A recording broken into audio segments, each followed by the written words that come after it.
Hi guys, I'm Andrew Davidson with As Per My Ability. As Per My Ability is a YouTube channel dedicated to making content about the board and card games that we love. In this video, I'm going to be offering a gameplay overview and a review of a new game that is currently running on Kickstarter entitled Cultivate. In Cultivate, you are a cult leader working to fill your compound with followers who can help you carry out your cult's big agenda. As you cultivate various types of recruits, their unique skills will gain your cult powers to help you fulfill your agenda.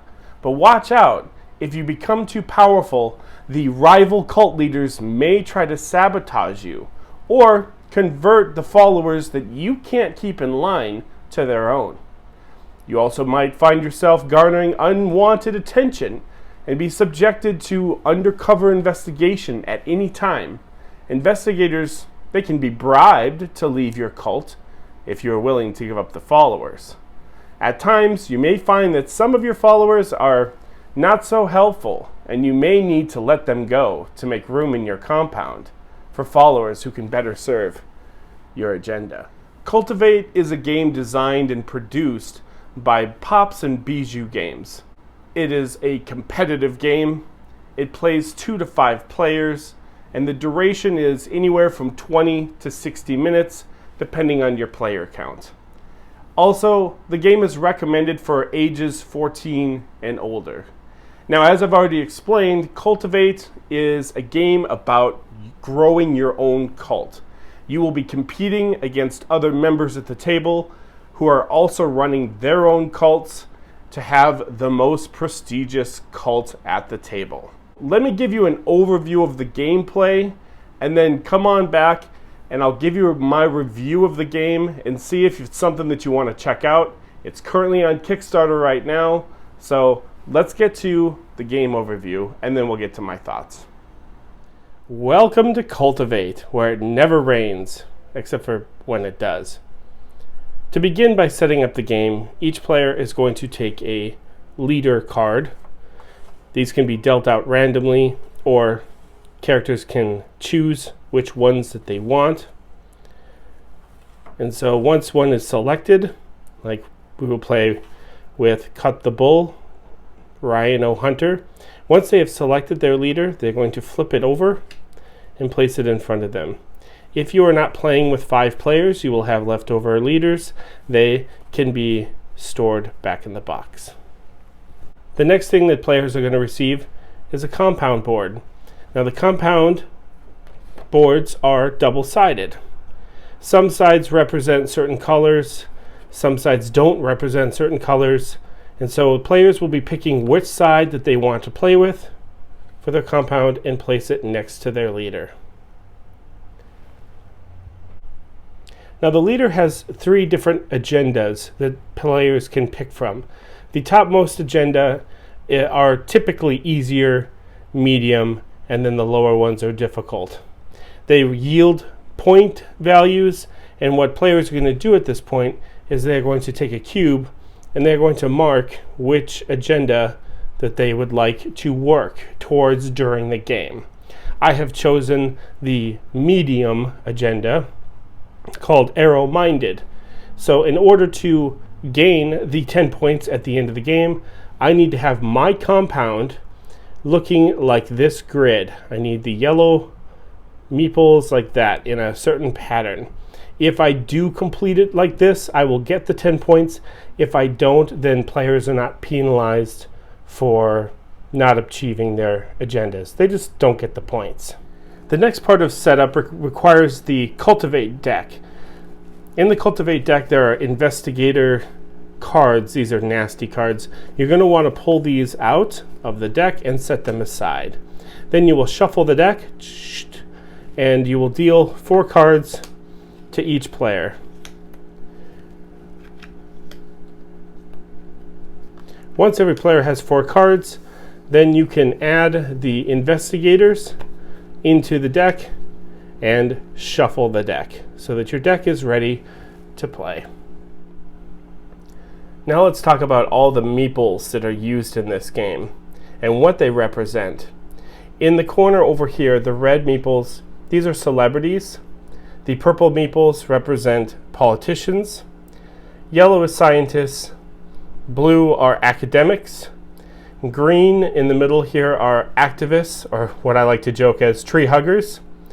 Orange are drifters. And the pink are youth, or children/teenagers. The brown ones here are investigators, and these are the nasty meeples that you do not want. In order to set up the game, if you are playing with 5 players, you do absolutely nothing with the meeples. If you are playing with 4 players, you are going to go through every single pile except for the investigators. I will pull them aside, and you are going to remove 2 meeples. If you are playing with 2 or 3 players, you are going to remove a total of 4 meeples, and that would be from every single pile, again, like I said, except for the investigators. You will always play with all the investigators, no matter what player count you have. Now you are ready to play Cultivate. Determine a first player by figuring out who was the last player that drank Kool-Aid, or fruit punch powdered flavored water. That is the first player, and they will go first. There are 3 things that you can do on your turn, although you can only do 1 of the 3 things. So let's talk about the 3 things. The first thing that a player can do is they can play a card. So they can play a card from their hand, resolve it, and then they would draw a new card to fill that card that they had just played. This card here allows me to grab a yellow meeple and place it in my compound, which I would resolve and then draw a card. The second thing that you can do on your turn is you can take any amount of cards in your hand, you can discard them to the discard pile and draw the appropriate amount. So if I were to discard 2 cards, I could draw 2 cards, or 3 cards, I would draw 3 cards. However, that is your turn, and you get to do nothing else on your turn.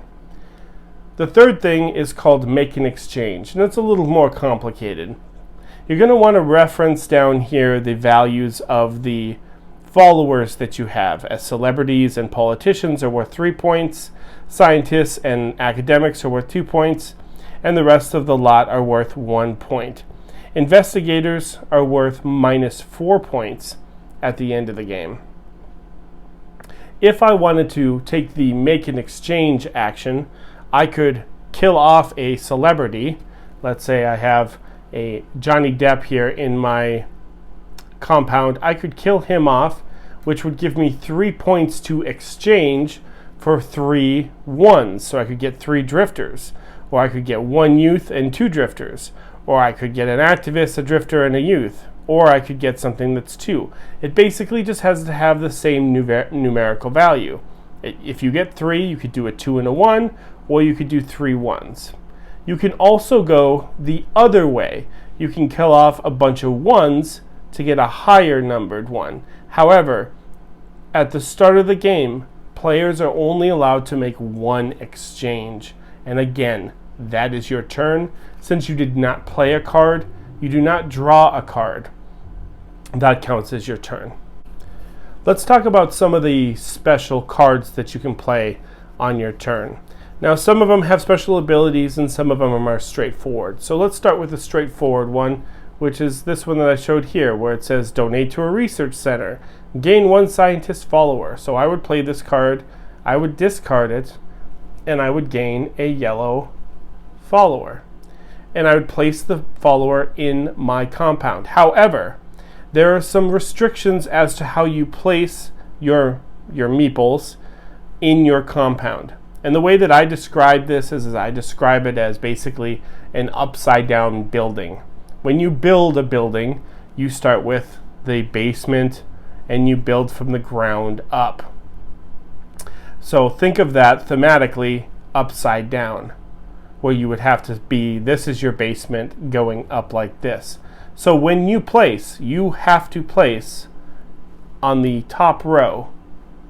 You would not be allowed to place here or here, anywhere else other than a top row. I'm going to place right there. Now, later on in the game, let's say I do draft Johnny Depp and I get a celebrity, I can now place underneath, because you have to have a follower above in order to place underneath. I could also still place here, here, or here, but I could not place Johnny here, I could not place Johnny here, I could not place Johnny there. As you fill up your board, let me grab some meeples, you'll have more options to be able to put underneath. So think of it as like an upside down building. You're starting here and you're building down to these special abilities, which we'll talk about later.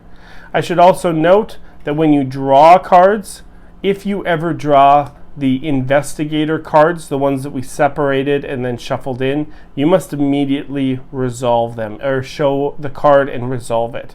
And then you get to draw a card to replace it. And what you do is you take these nasty investigators and you place them in your compound. You still have to follow placement rules, so I could not place the investigator there. I could, however, place an investigator here since I do have meeples that connect a line, and I could place it here.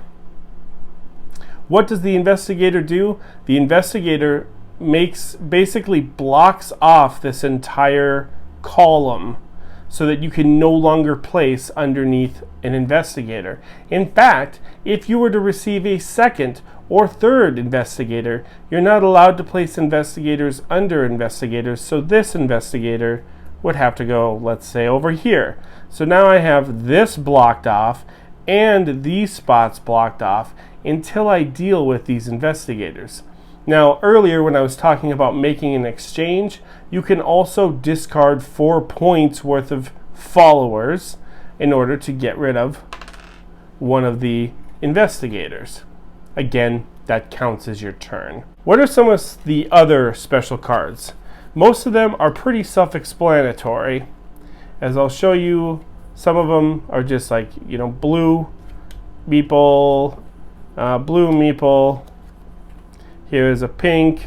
So some of them are self-explanatory, but I want to go over some of the cards that might be a little tricky.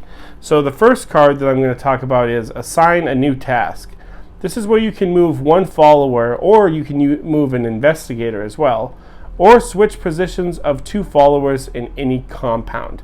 So this card allows you to move people around, again, always following placement rules, or you can move from people to other players' compound. So you can swap, because it says in any compound. So that is this special card, and you play it. When you're done resolving it, you would draw a card to replace it. The next one is Sabotage Arrival.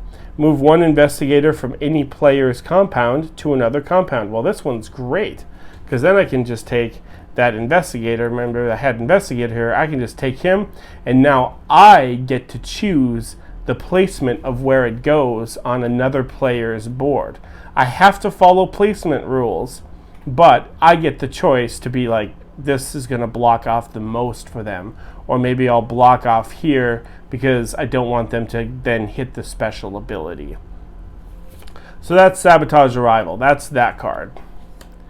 The next one is called Make the News. It is basically a wild, pretty easy to understand. You can just take any color that you want. You cannot take an investigator, but you can take any of the meeples down here, and it's just a wild card. The last one is called Convert a Follower. Converting a follower says steal one follower from another follower. So you basically reach over to Jenny's compound, you steal, and then again, always following placement rules. I would steal her drifter, and I would say, let's say, place it here. There's one final card in the game that I want to talk about, and this is called the Use Political Influence card. We just call it the Veto card. The Veto card basically is not played necessarily on your turn. It is played in reaction. So if someone tries to do something to me, if they're trying to steal my Johnny Depp here, then I can play this card from my hand and say nope, or veto. And so I can veto what they're trying to do. Unfortunately, other players, and that's everyone at the table, not just necessarily myself And Johnny, who's trying to take, my Johnny or whatever, can all play nope cards, so they can cancel the veto card, can cancel other veto cards. And these can be played by anybody at the table in order to try to help gain alliances or hurt people that are already winning. Those are all the special cards that are in the deck of Cultivate. You are going to be working towards filling up your board. The last thing I want to talk about is the special abilities, and then we'll talk about scoring. In order to unlock a special ability, you first must need to have a follower of that particular color. So notice how I have this column completely filled up, and now I am looking to hit this special ability. Well, that means that I need a youth. I need a pink to be able to play on pink. I need blue here, I need purple here, and I need orange here. The colors have to match. However, once I have a completed row and this meeple has been placed, it is considered locked and can no longer be messed with due to cards. It also unlocks the ability here. Every time you place a meeple down in the final spot, if you get it filled down to this spot, you unlock these special abilities. So let's take a look at the special abilities a little closer. The first one is called Hijack. And Hijack is basically just gain 2 points at the end of the game. The next one is Manipulate. And Manipulate allows players to make up to 2 exchanges. Now remember when I said that you could make only 1 exchange on your turn? If you have this special ability unlocked, you can make multiple exchanges. Mastermind is where you increase your card limit, your hand limit, from 4 to 5. So now you can have 5 cards in your hand. And the last one is Blackmail. Exchange 2 points to remove investigators. Now remember when I was saying that you can kill off followers worth 4 points to get rid of an investigator? Well, if I had this ability unlocked, well, now it only costs me 2 points to get rid of investigators, which is pretty sweet. The game is over once someone has filled their entire board without an investigator involved. So once their grid is completely full of their followers with no investigators, that triggers the end of the game. Every other player at the table is afforded 1 more action, or 1 more turn, I suppose. The player who triggered the end of the game does not get to go, and there are a few restrictions as to what they can do.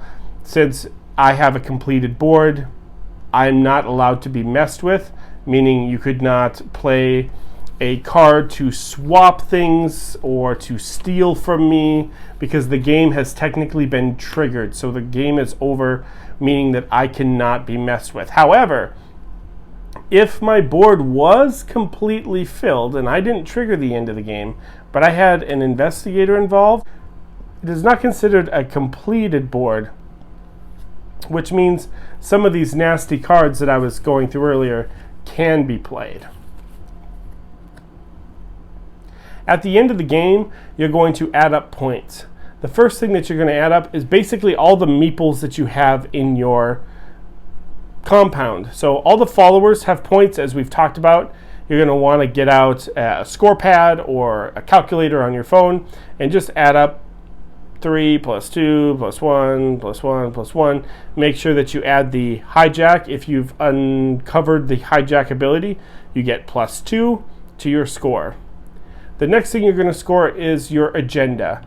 If you have your layout, so if I have scientists in this particular layout, then I would gain 10 points. If I don't, for some reason, let's say I'm missing a yellow somewhere, then it doesn't count against me. I just don't get the 10 points. Also, if I have my board completely finished at the end of the game, if it's completed, which again, a completed board does not have an investigator in it, I'm going to get a bonus of 5 points. And the very last thing that you do to add up the score is, I guess not to add up, but to subtract 4 points for each investigator that you have in your compound. After that, that is it for scoring. You will have a final number. Whoever has the highest points will win the game of Cultivate. There's a brief overview of how to play Cultivate. Let's get to my review. So there's a brief gameplay overview of Cultivate. Now with my review, what I like to do is break it into two sections. The first section is going to be, who is this game for? Or actually, who's this game not for? The second section is basically going to be my subjective review of Cultivate. So let's get started. So who is this game for? Well, like I said, I can definitely tell you who this game is not for. Very early on in playing Cultivate and learning the game, I realized that this game is completely chocked full of take that. If you're not a gamer, if you don't know what take that means, I'm going to use Uno as an example, as most people are familiar with Uno. Take that is a mechanism in games that is usually pretty, what I call, nasty. You're doing kind of nasty things to other players. So in Uno, there's like reverse, skip you, draw four. Some games are like, you're going to play a card. Nope, you're not going to play that card. I'm going to cancel what you do. Or it's like, oh, it's my turn. Actually, no, I'm going to play a card or do some ability. We're going to skip your turn. Those are kind of take that games. They're very cutthroat. They're very nasty games. I've played Cultivate with all the player counts multiple times, 2, 3, 4, 5 players. And the games can get, especially with 5 players, very, very take that. People are going to be looking around the table. They're going to be sizing up who's winning.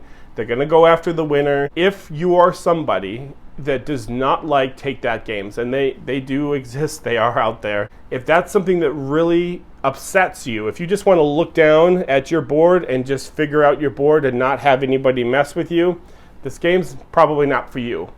Because people are going to mess with you. They're going to steal your followers. They're going to give you investigators. They're going to swap things out. And so this is really great. I like take that games. So this is really great, but who's the game not for? It's probably not for people that just want to kind of sit and focus and work on their grid and not have that player interaction of like, ooh, I'm all set up. All I need is just a scientist right here. And then by the time it comes back to your turn, people have messed with you. That can be something that's problematic for some players. So who's this game for? And I'm going to be honest with you. I'll be completely transparent. I wasn't really sure at first. I had to kind of rack my brain. I even asked some of my other gamer friends that I tested the game with, what do you think? And so here's kind of what I came up with. And these aren't one-to-one comparisons, but hopefully there's a little bit of something in each of these games that kind of transfers into Cultivate that'll get you excited to check out the Kickstarter and get a copy of your own. I'm going to list 3 games. The first game I'm going to list is called Sagrada. Now in Sagrada, you're basically drafting dice and you're trying to fill a grid. And so you have a grid and you want like your red here and then a blue and then green and you're trying to fill that grid to get points. Well, that is in this game. As you've seen with the agendas, you are trying to fill a grid in a certain pattern, a certain color pattern. So if you like that part of Sagrada, that part is in Cultivate. The next game that I'm going to talk about is Azul. And now this is kind of a stretch, but Azul is kind of a drafting game where you are trying to get certain colors and place them on your mat in a certain way to collect points. It's also very cutthroat. Like I said, you can kind of take that by taking what other players need, even though you don't necessarily really need that particular color. But hey, why not? I'll have a scientist. And the last game that I'm going to mention is an incredibly popular game called Exploding Kittens. And in Exploding Kittens, you're playing cards to kind of hurt other players or to kind of help yourself, or especially the Nope card in Exploding Kittens, where you can cancel things and then people can play Nope on top of your Nope. In this game, there's like the veto cards, and so the veto cards work very much the same. And so I liken this game to Exploding Kittens the most, although there are the references that I mentioned with Sagrada and a little bit of the cutthroat nature from Azul. But if you like Exploding Kittens, you're going to like Cultivate. So at the end of the day, what are my thoughts? I love Cultivate, and I'll tell you why. Cultivate falls in this crack that very few games fall into, and this is a good thing. Let's say you're having a bunch of people over. You got 5 players or whatever, and you're looking for a game to play. Well, Cultivate is in this crack. It's not Uno, because some players might be like, oh, Uno's been around forever, it's so repetitive, I'm bored with it. But it's also not Axis and Allies. It's easy to play, it's easy to teach, the duration isn't super long. There is a bit of strategy because, of course, everyone's going to be trying to achieve their agendas. Everyone's going to try to get points. But the strategy gets circumvented because there is so much take that in the game, which is kind of hilarious at times. So Cultivate is in this crack that is absolutely perfect. When I have game nights, and I do every week, I'm going to be playing a lot of Cultivate because, like I said, it is absolutely perfect and brilliant design with the time, the strategy, the ease of play, the complexity, everything I've already mentioned. I'm excited to play it again. I'm excited to play with more of the followers. I'm excited to play the different agendas, as I have not been able to play every single agenda. And so, thumbs up for me on Cultivate. I'll be playing it a lot in the time to come. So, if I've inspired you, if I've got you interested in the game, it is currently on Kickstarter. You can click the button below and back the game on Kickstarter. If you do back the game, maybe you could mention that As Per My Ability sent you here. That would be great. But other than that, I can't wait to play some more Cultivate. Plot your agenda, grow your followers, reap the rewards, but as for now, I'm drinking the Kool-Aid of Cultivate. Thanks everyone for watching. My name is Andrew Davidson, and I am with As Per My Ability videos. Come join my cult.